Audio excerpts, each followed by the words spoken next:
Hello kids, आज हम करेंगे हिंदी भाषा नंदिनी 5 का अध्याय 10 तीन वरदान कहानी। तो आज हम एक कहानी पढ़ेंगे जिसका नाम है तीन वरदान। कहानी का उद्देश्य, ये कहानी एक धनी एवं लोभी व्यक्ति की है जिसने लोभ में अंधा होकर भगवान की सेवा करने के सुअवसर को ठुकरा दिया और भगवान द्वारा दिए गए तीन वरदानों को भी व्यर्थ गंवा दिया। इस कहानी को पढ़ाने का उद्देश्य यह है कि हमें कभी लालच नहीं करना चाहिए। तो हम इस कहानी से क्या सीखेंगे कि हमें कभी भी लालच नहीं करना चाहिए।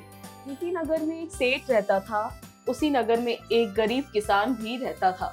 सेठ धनी था लेकिन बहुत ही कंजूस था, जबकि किसान गरीब था लेकिन दिल का बहुत उदार एवं ईमानदार था। तो बच्चों, एक नगर में एक सेठ रहता था जो कि अमीर था लेकिन कंजूस था, और वहीं एक गरीब किसान भी रहता था। उसके पास पैसे नहीं थे लेकिन उसका दिल बहुत बड़ा था और वो ईमानदार भी था। एक दिन शाम के समय सेठ अपने घर में बैठा था, तभी एक भिखारी आया।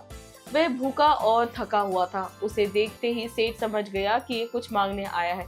उसने अंदर से ही कहा, भाग जा यहाँ से, यहाँ तुझे कुछ ना मिलेगा। भिखारी ने कहा, सेठ जी, मैं कई दिनों से भूखा और थका हुआ हूँ। सर्दी की रात है, इस ठिठुरती सर्दी में मैं कहाँ जाऊँ? मुझे एक रात का आश्रय दे दीजिए। सेठ ने गुस्से में कहा, इसे क्या धर्मशाला समझा है? जा, चला जा यहाँ से, नहीं तो नौकरों को बुलाकर तुझे धक्के मार कर निकलवाना पड़ेगा।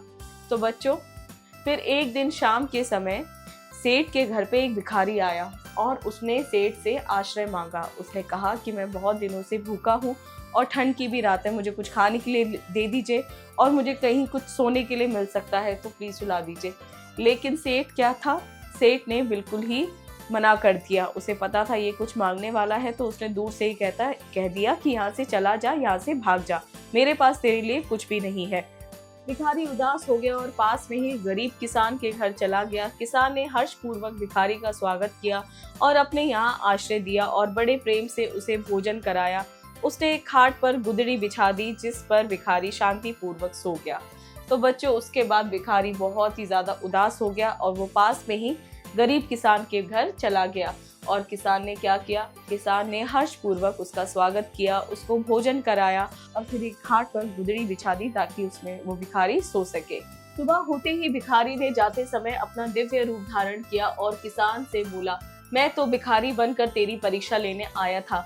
मैं तेरी सेवा भक्ति से बहुत प्रसन्न हूँ। तुम मुझसे कोई भी वरदान मांगो, तुम्हारी इच्छा अवश्य पूरी होगी। तो बच्चों, सुबह होते ही भिखारी अपने दिव्य रूप में आए, यानी वो भगवान के रूप में था, और उन्होंने कहा कि मैं भिखारी के रूप में तुम्हारी परीक्षा लेने आया था जिसमें तुम पास हुए हो। मुझे बहुत खुशी हुई तुम्हारी सेवा देखकर। मैं तुम्हें वरदान देता हूँ, कहो तुम्हें क्या चाहिए। किसान भगवान के चरणों में गिर पड़ा और कहने लगा, प्रभु, मुझे आपके दर्शन हो गए, मेरे लिए बस यही बहुत है। सेवा भक्ति में मेरी श्रद्धा बनी रहे, यही मेरी इच्छा है। तथास्तु कहकर भगवान अदृश्य हो गए। तो बच्चों, उसके बाद भिखारी कहता है कि भगवान, मुझे आपके दर्शन मिल गए, मेरे लिए तो यही बहुत है और मेरी मन में सेवा के भाव बने रहें, यही मेरी इच्छा है। तो भगवान उसे तथास्तु कहते और अदृश्य हो गए, यानी गायब हो गए। भगवान के अदृश्य होते ही किसान का घर एक सुंदर हवेली में बदल गया।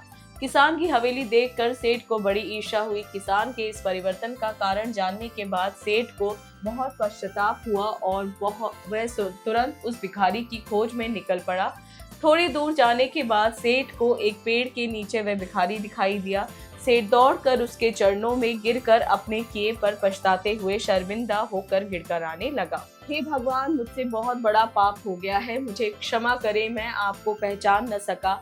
आप मेरे घर पधारे और मुझे अपनी आप भगत करने का अवसर प्रदान करें। तो बच्चों, जैसे ही भगवान अदृश्य हुए, भिखारी का जो घर था वो बड़ी हवेली में बदल गया और भिखारी की हवेली देखकर उस सेठ को बहुत ज्यादा जलन होने लगी और उसे पछतावा भी हुआ कि उसके घर पे भगवान आए थे लेकिन वो पहचान न सका, वरना आज ये हवेली उसकी होती। और वो जगह जगह भिखारी को ढूंढने लग गया और उसे एक पेड़ के नीचे वो भिखारी मिल भी जाता है। जैसे ही उस सेठ को वो भिखारी दिखाई देता है, वो तुरंत उसके चरणों में जा गिरता है और बोलता है, हे प्रभु, आप मेरे घर आए लेकिन मैं आपको पहचान नहीं पाया, आप प्लीज मेरे घर पे दोबारा आइए और अपनी खातिर करने का मौका दीजिए। भगवान कंजूस सेठ का उद्देश्य समझ गए और कहने लगे, मैं तेरा आमंत्रण तो स्वीकार नहीं कर सकता, परंतु मैं तेरी इच्छा अवश्य पूरी करूंगा। मैं तुझे वरदान देता हूँ कि तेरी 3 इच्छाएं अवश्य पूरी होंगी। तो बच्चों, भगवान जो है सेठ के मन की इच्छा समझ गए थे कि ये किसी लालच से ही मेरे पास आया है। तो वो कहने लगे कि मैं तेरा आमंत्रण तो स्वीकार नहीं कर सकता, लेकिन तुझे वरदान देता हूँ कि तेरी कोई भी 3 इच्छाएं पूरी हो जाएंगी। सेठ को तो मानो मुंह मांगी मुराद मिल गई। वह प्रसन्नता पूर्वक घर आ गया और रात भर यही सोचता रहा कि वरदान में क्या मांगू। सुबह होते ही मुर्गा बोल उठा, कुकड़ू कू। मुर्गे की कुकड़ू कू सुनकर सेठ परेशान हो गया और बोला, हे भगवान, इस मुर्गे का नाश हो, इसके कारण मैं शांति से सो भी नहीं सकता। सेठ के इतना कहते ही मुर्गा तुरंत लुढ़क गया। तो बच्चों, सेठ बहुत खुश हो गया कि उसके पास अब 3 विशेष हैं, वो कुछ भी मांग सकता है। और वो तुरंत घर आया और पूरे दिन रात सोचता रहा कि वो क्या मांगे। और जैसे ही सुबह हुआ, मुर्गा बांग देने लगा कुकड़ू को। तो सेठ के कुछ सर में दर्द हुआ और वो बोल पड़ा कि हे भगवान, इस मुर्गे का नाश हो जाए। और मुर्गा लुढ़क जाता है, यानी कि उसकी एक विश खत्म हो जाती है।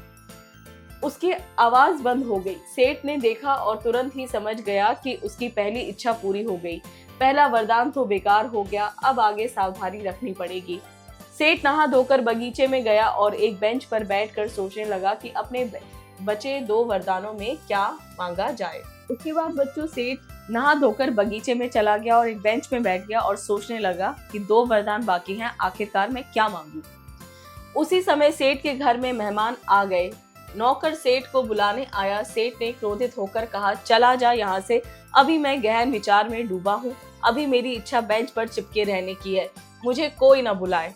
तो बच्चों, उसी वक्त सेठ के घर पे कुछ मेहमान आ गए और नौकर सेठ को बुलाने गया। और सेठ अपने ख्यालों में डूबा हुआ था, तो उसने नौकर पे क्रोधित होकर कहा कि तू यहाँ से चला जा, मैं अभी इसी बेंच से चिपके रहना चाहता हूँ, मुझे अभी यहाँ से कोई ना बुलाए। थोड़ी देर में ही सेठानी भी वहाँ आई और सेठ को बुलाने लगी। सेठ गहरे विचारों में डूबा हुआ था, वह कुछ ना बोला। सेठानी ने सेठ का हाथ पकड़कर जोर से हिलाया और खींचा, लेकिन ये क्या, सेठ तो बेंच से चिपक गया था। सेठ को भी बहुत आश्चर्य हुआ, पर जल्दी वह समझ गया था कि निराश होकर सिर पर हाथ मारते हुए बोला, हे भगवान, मैंने अपना दूसरा वरदान भी व्यर्थ गंवा दिया। तो बच्चों, थोड़ी देर बाद ही बगीचे में सेठानी आ पहुंचती है।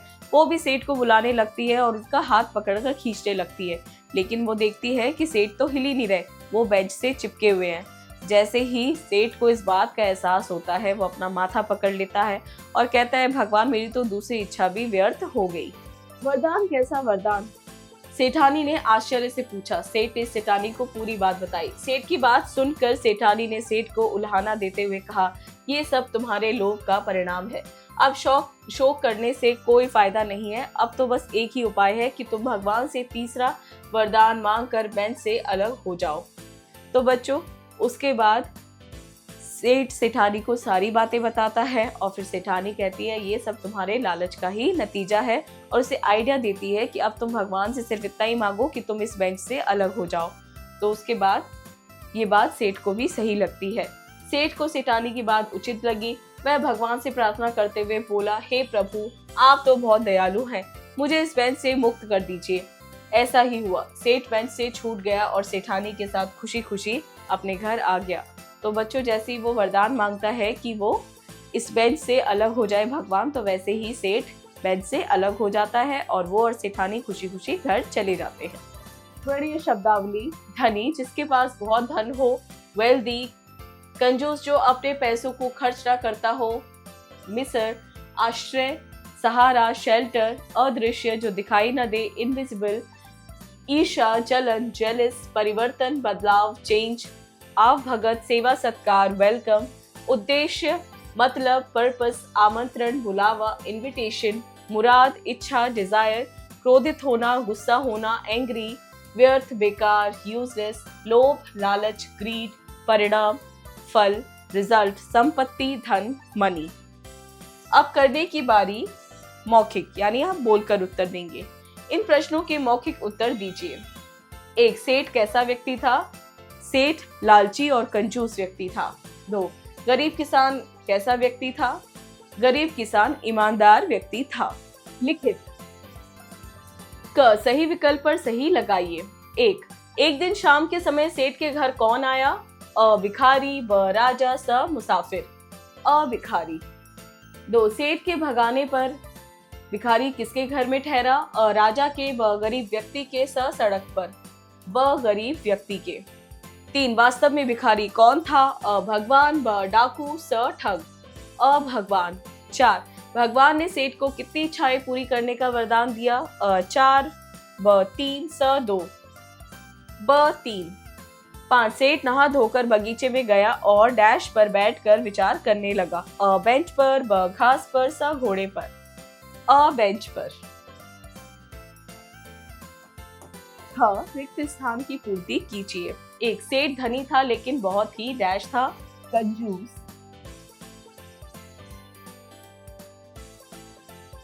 2 भिखारी निराश होकर पास ही डैश के घर चला गया, गरीब किसान।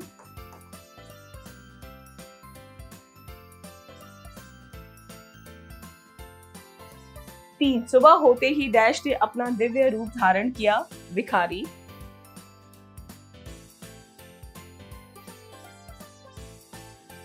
4 मुर्गे की कू सुनकर डैश परेशान हो गया, सेठ।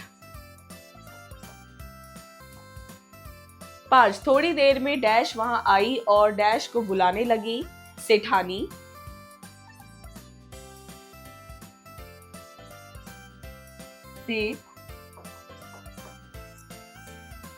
6 सेठ अपनी डैश को अच्छे कार्यों में खर्च करने लगा, संपत्ति।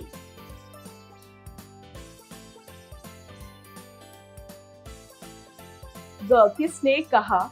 1 मुझे एक रात का आश्रय दे दीजिए, भिखारी।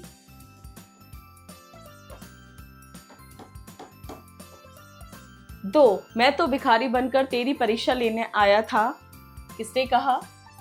भगवान।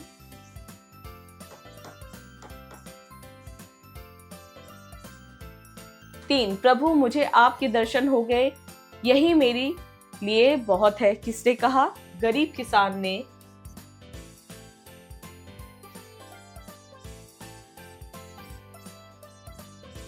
4 मैं तेरा आमंत्रण तो स्वीकार नहीं कर सकता परंतु मैं तेरी इच्छाएं अवश्य पूरी करूंगा, किसने कहा? भिखारी ने। 5 हे भगवान मैंने अपना दूसरा वरदान भी व्यर्थ गवा दिया, किसने कहा? सेठ ने। घ निम्नलिखित प्रश्नों के उत्तर दीजिए। 1 सेठ कहाँ रहता था, उसका स्वभाव कैसा था? सेठ नगर में रहता था और उसका स्वभाव बहुत ही कंजूस और लालची भरा था। 2 सेठ के घर एक दिन कौन आया, उसने सेठ से क्या कहा? सेठ के घर एक दिन भिखारी आया और उसने सेठ से एक रात का आश्रय मांगा और कहा कि वो बहुत दिनों से भूखा है, उसे कुछ खाने के लिए चाहिए। 3 निराश होकर भिखारी ने किससे आश्रय मांगा? निराश होकर भिखारी ने गरीब किसान से आश्रय मांगा। 4 सेठ को गरीब किसान से ईर्ष्या क्यों होने लगी? सेठ को गरीब किसान से उसकी बड़ी हवेली देखकर ईर्ष्या होने लगी। 5 भगवान ने सेठ को कितनी इच्छाएं पूरी करने का वरदान दिया? भगवान ने सेठ को 3 इच्छाएं पूरी करने का वरदान दिया। भाषा की बात व्याकरण से सुख पूर्वक शब्द में पूर्वक प्रत्यय लगा है, इसी प्रकार पूर्वक प्रत्यय लगाकर अन्य शब्द बनाइए। तो हमें मूल शब्द के साथ पूर्वक प्रत्यय यानी कि पीछे लगाना है पूर्वक शब्द और एक नया शब्द बनाना है, जैसे दुख पूर्वक,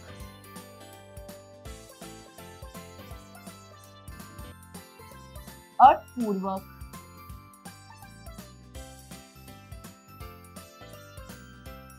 विधि पूर्वक,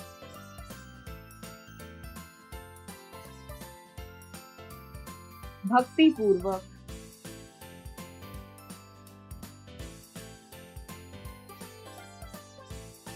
बुद्धि पूर्वक,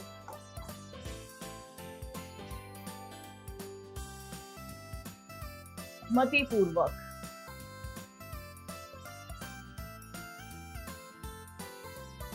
दिए गए शब्दों से वाक्य बनाइए। तो बच्चों यहाँ पे शब्द दे रखे हैं, हमें इनको प्रयोग करते हुए नए वाक्य बनाने हैं। जैसे 1 उदार, गरीब किसान बहुत ही उदार व्यक्ति था।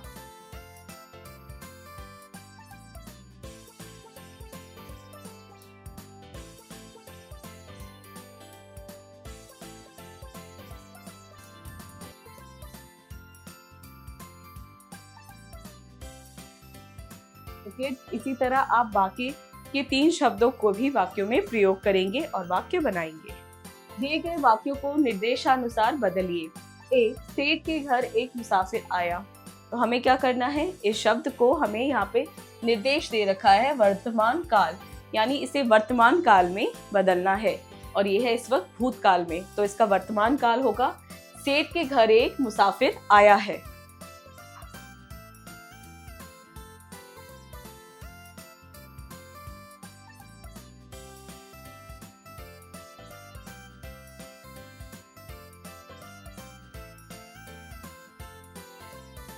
दो, किसान बहुत ईमानदार है। इस वाक्य को हमें बदलना है भूतकाल में, तो हो जाएगा किसान बहुत ईमानदार था। है की जगह था आएगा।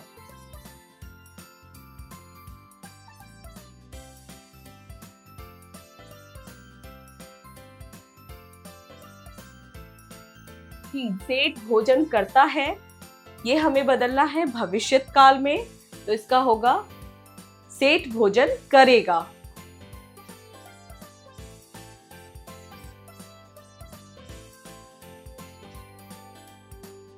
आओ कुछ करें। कल्पना कीजिए कि यदि कोई भिखारी आपके द्वार पर भिक्षा मांगने आए तो आप उसके साथ कैसा व्यवहार करेंगे। यदि वही व्यक्ति भगवान बनकर आपसे 3 वरदान मांगने को कहे तो आप उससे क्या मांगोगे। अपने विचार अपने उत्तर पुस्तिका में लिखिए।